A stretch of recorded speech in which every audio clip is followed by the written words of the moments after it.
গত 50 বছর অপেক্ষা করেছিল, তারা আবাবিল পাখির মতো সেই 24-এর 5 তারিখে মাঠে নেমে এসেছিল। একটি উদ্দেশ্য, আমরা একটি নতুন বাংলাদেশ চাই। আর কোন জালেম আবির্ভূত হবে না, যারা চাঁদাবাজি করবে না, সন্ত্রাস করবে না, দুর্নীতি করবে না, যেখানে একটি সাম্য, মানবিক মর্যাদা এবং ন্যায় বিচারের জন্য বাংলাদেশ প্রতিষ্ঠিত হবে।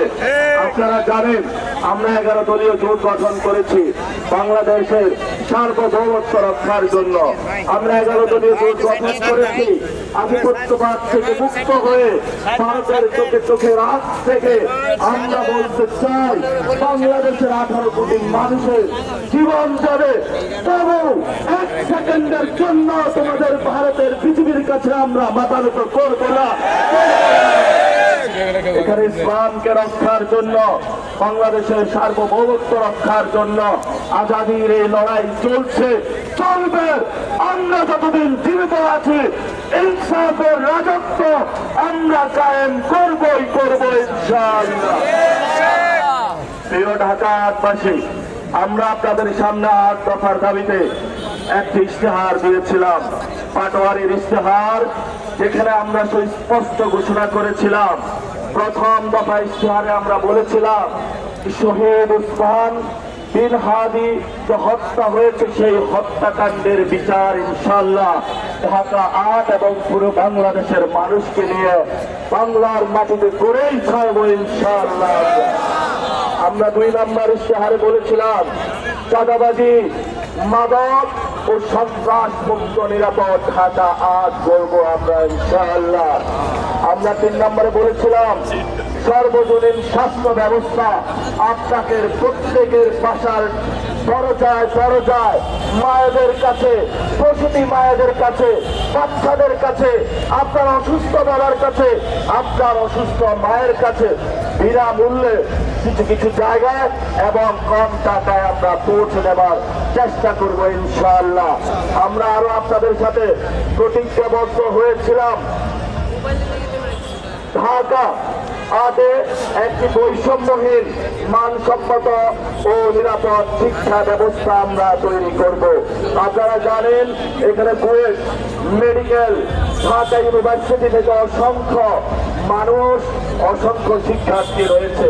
তাদের শিক্ষা, আবাসস্থল এবং নিরাপদ ঢাকা 8 তৈরির জন্য আমরা প্রতিশ্রুতিবদ্ধ।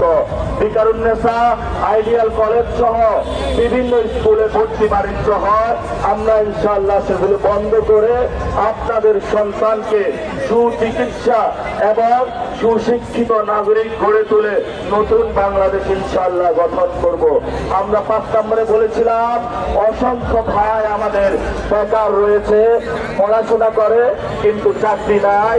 বৈষম্য বিরোধী যে ছাত্র আন্দোলন হয়েছিল, আমাদের কিন্তু কোটা আন্দোলন থেকে শুরু হয়েছিল চাকরির দাবিতে। সেই জন্য আমরা বলেছি কর্মসংস্থান ও দক্ষ জনশক্তি বৃদ্ধি নিশ্চিতকরণ ঢাকা 8 ইনশাআল্লাহ আমরা করব। আমরা 6 নম্বর ইশতেহারে বলেছি নাগরিক বান্ধব ও জনদুর্ভোগ মুক্ত ঢাকা 8 করব।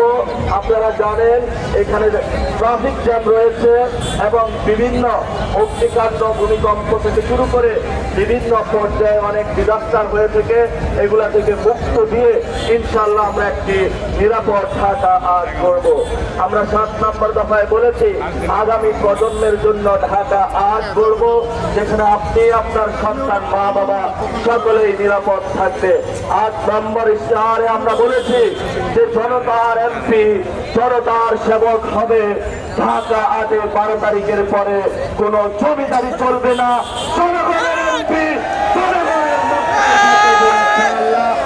আমরা একটি ওয়েবসাইট খুলবো askpatwari.com এবং কল সেন্টার থাকবে, আমাদের স্বেচ্ছাসেবক বাহিনী থাকবে।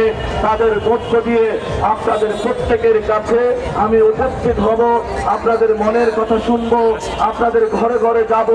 আমার জীবন, যৌবন সব কিছু ঢাকা এবং বাংলাদেশের মানুষের জন্য ব্যয় করব। এটাই আমার প্রতিজ্ঞা, এটাই ঢাকা 8-এর অঙ্গীকার। এই অঙ্গীকার নিয়েই আপনাদের কাছে আগামী 12 তারিখে আমরা ভোট চাই।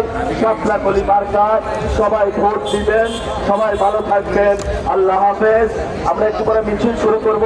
আমাদের সম্মানিত একজন মেহমান রয়েছেন জামায়াত ইসলামের অনেক সিনিয়র নেতা, ওনার বক্তব্য শেষ করার পরে আমরা মিছিল শুরু করব।